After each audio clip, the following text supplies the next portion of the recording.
सिद्दीपेट जिले में वाक़ रंगानायक सागर प्रोजेक्ट में गोदावरी का पानी तेजी के साथ दाखिल हो रहा है।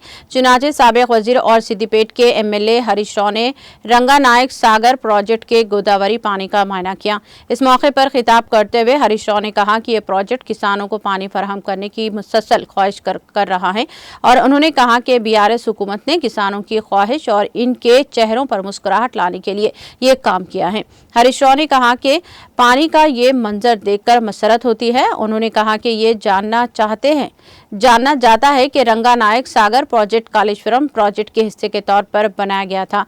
कालेश्वरम प्रोजेक्ट लिंक 2 अभी जेर तामीर है, जहां पानी पेद्दापल्ली के जिले के रिजर्वायर से जेर जमीन कनालों के जरिए नंदी मेदारम के नंदी पंप हाउस तक पहुंच रहा है।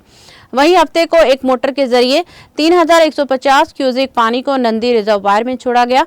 वहां से जुड़वा कनालों के जरिए करीमनगर जिले के लक्ष्मीपुर में गायत्री पंप हाउस जा रहे हैं। यहां भी एक ही मोटर चल रही है।